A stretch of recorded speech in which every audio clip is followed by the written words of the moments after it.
Hi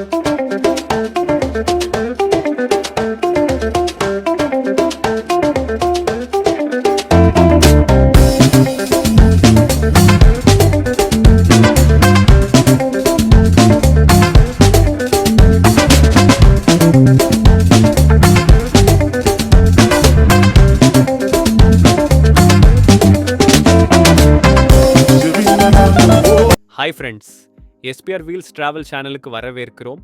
மேலும் ஒரு வீடியோவுடன் உங்களை மீண்டும் சந்திப்பதில் மிகவும் மகிழ்ச்சி. சேனலுக்கு சப்ஸ்கிரைப் செய்த அனைவருக்கும் நன்றி. இன்றைய இலக்கு ஜோஷுவா ட்ரீ நேஷனல் பார்க் ஆகும். ஜோசுவா மர தேசிய பூங்கா என்பது தென்கிழக்கு கலிபோர்னியாவில் அமைந்துள்ள ஒரு அமெரிக்க தேசிய பூங்கா ஆகும். இது வடக்கு மத்திய ரிவர்சைடு கவுண்டி மற்றும் தெற்கு சான் பெர்னார்டினோ கவுண்டியின் ஒரு பகுதியை கடந்து செல்கிறது. பூங்கா மற்றும் சுற்றியுள்ள பகுதிகளில் காணப்படும் உள்ளூர் ஜோசுவா மரமான யூகா பிரெவிஃபோலியாவின் பெயரிடப்பட்ட ஜோசுவா மரம் லாஸ் ஏஞ்சல்ஸ் நகரத்திலிருந்து கிழக்கே சுமார் 130 மைல்கள் 215 கிலோமீட்டர் தொலைவிலும், சான் பெர்னார்டினோ நகரத்திலிருந்து சுமார் 78 மைல்கள் 125 கிலோமீட்டர் தொலைவிலும் அமைந்துள்ளது. பூங்காவிற்கு மிக அருகில் உள்ள சில நகரங்களில் இண்டியோ, பாம் பாலைவனம் மற்றும் பாம் ஸ்பிரிங்ஸ் ஆகியவை அடங்கும்.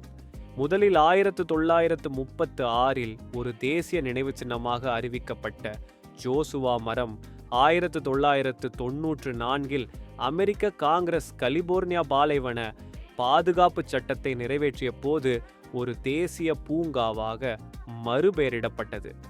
மொத்த பரப்பளவு 7,95,156 ஏக்கர் 1,242 சதுர மைல்கள்.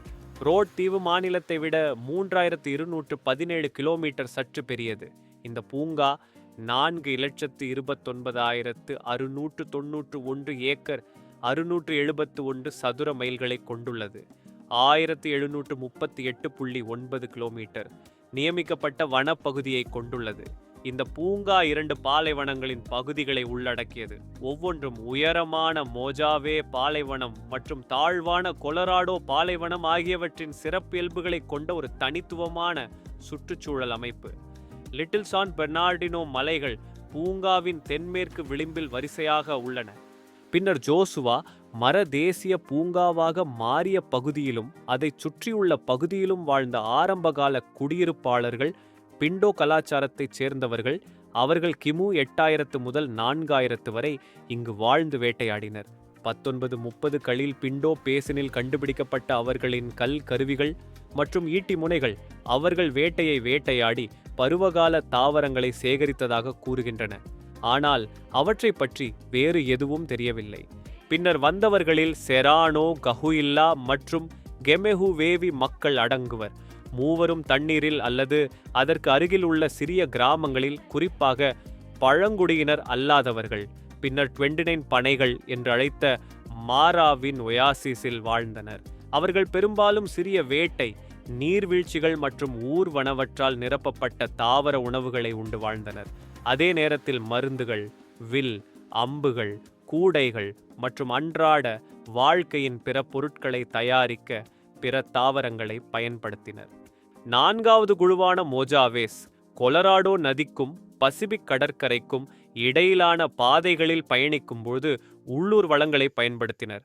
21ஆம் நூற்றாண்டில் 4 மக்களில் ஒரு சிறிய எண்ணிக்கையிலானவர்கள் பூங்காவிற்கு அருகிலுள்ள பகுதியில் வாழ்கின்றனர்.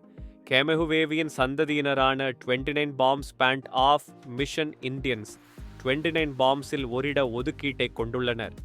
ஜோசுவா மரம் யூகா பிரெவிஃபோலியா என்பது ஜோசுவா மர தேசிய பூங்காவின் பெயராகவும் மோஜாவே பாலைவனத்தின் வரையறுக்கும் அம்சமாகவும் உள்ளது.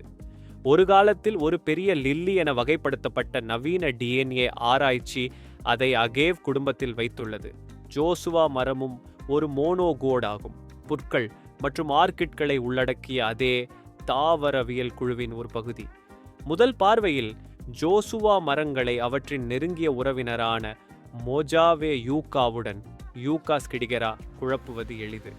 ஒரு முக்கிய வித்தியாசம், மோஜாவே யூகா விளிம்புகளில் நார்ச்சத்துள்ள நூல்களுடன் நீண்ட அகலமான இலைகளை கொண்டுள்ளது. ஜோசுவா மரம் மோஜாவே பாலைவனத்தின் ஒரு சின்னமான குறிகாட்டியாக இருந்தாலும் மேற்கு அரிசோனாவின் சோனோரன் பாலைவனத்தில் அல்லது சான் பெர்னார்டினோ மலைகளில் உள்ள பைன் மரங்களுக்கிடையில் சகுவாரோக்களுடன் வளர்வதையும் காணலாம். சாத்தியமான இயற்கை தாவர வகைகளின்படி ஜோசுவா மர தேசிய பூங்கா 2 வகைகளை கொண்டுள்ளது. பெரும்பாலான பகுதிகளில் பாலைவன புதர் நிலசாத்தியமான தாவர வடிவத்தை கொண்ட கிரியோசோட் புதர் சாத்தியமான தாவர வகை மற்றும் பூங்காவின் மேற்கு பகுதியின் உயரமான பகுதிகளில் ஒரு கிரேட் பேசின் மலைக்காடு தென்மேற்கு வன சாத்தியமான தாவர வடிவத்தை கொண்ட ஜூனிபர் பைன் சாத்தியமான தாவர வகை. உயரமான மற்றும் குளிரான மொஜாவே பாலைவனம் இந்த பூங்காவிற்கு பெயரிடப்பட்ட ஜோசுவா மரமான யூகா பிரெவிஃபோலியாவின் சிறப்பு வாழ்விடமாகும். இது அடர்ந்த காடுகள் முதல் தொலைதூர மாதிரிகள் வரை வடிவங்களில் காணப்படுகிறது. ஜோசுவா மரக்காடுகளுக்கு கூடுதலாக பூங்காவின் மேற்கு பகுதியில் கலிபோர்னியாவின் பாலைவனங்களில் காணப்படும் மிகவும் சுவாரஸ்யமான புவியியல் காட்சிகள் சில உள்ளன. இந்த நிலப்பரப்பின் ஆதிக்கம் செலுத்தும் புவியியல் அம்சங்கள் வெற்று பாறை மலைகள் பொதுவாக தளர்வான பாறைகளாக உடைக்கப்படுகின்றன. இந்த மலைகள் பாறை ஏறுதல் மற்றும் சண்டையிடும் ஆர்வலர்களிடையே பிரபலமாக உள்ளன. இந்த மலைகளுக்கு இடையே உள்ள சமதள நிலம் ஜோசுவா மரங்களால் அரிதாகவே காடுகள் நிறைந்துள்ளது. பாறை குவியல்கள் மற்றும் ஸ்கல் ராக் ஆகியவற்றுடன் சேர்ந்து மரங்கள் நிலப்பரப்பை வேறொரு உலகத்திற்கு மாற்றுகின்றன. வசந்த காலத்திலும் இலையுதிர் காலத்திலும் வெப்பநிலை மிகவும் வசதியாக இருக்கும். சராசரியாக 85 மற்றும் 50 டிகிரி பாரன்ஹீட் அதிக குறைந்தபட்சம். பூங்காவின் பழமையான பாறைகளான பிண்டோக்னீஸ் 1.7 பில்லியன் ஆண்டுகள் பழமையானவை. காட்டன்வுட், பிண்டோ மற்றும் ஈகிள் மலைகளில் உள்ள பூங்காவின் மேற்பரப்பில் அவை வெளிப்படுகின்றன. பின்னர் 250 முதல் 75 மில்லியன் ஆண்டுகளுக்கு முன்பு டெக்டோனிக் தட்டு இயக்கங்கள் எரிமலை பொருட்களை இந்த இடத்தில் மேற்பரப்பு நோக்கி கட்டாயப்படுத்தி கிரானைட்டுகளை உருவாக்கின. இதில் Wonderland of Rocks, Pinto, Eagle மற்றும் காக்ஸ்காம்ப் மலைகளின் சில பகுதிகள் மற்றும் பிற இடங்களில் பொதுவான மோன்சோகிரானைட் அடங்கும். அரிப்பு இறுதியில் மேட்டு நிலங்களில் உள்ள கடினமான பாறைகள் நெய்ஸ் மற்றும் கிரானைட் ஆகியவற்றை வெளிப்படுத்தியது மற்றும் மென்மையான பாறைகளை மலைத்தொடர்களுக்கு இடையில் உள்ள பள்ளத்தாக்குகள் மற்றும் படுகைகளை நிரப்பும் குப்பைகளாக குறைத்தது. ஈர்ப்பு விசை மற்றும் நீரால் நகர்த்தப்பட்ட குப்பைகள் பள்ளத்தாக்குகளின் முகத்துவாரங்களிலும் வண்டல் விசிறிகள் ஒன்றுடன் ஒன்று இணைந்த பஜாட்டாக்களிலும் வண்டல் விசிறிகளை உருவாக்கியது. பூங்காவிற்குள் பல மலையேற்ற பாதைகள் உள்ளன. அவற்றில் பல முகாம் மைதானங்களுடன் இணைக்கப்பட்டுள்ளன.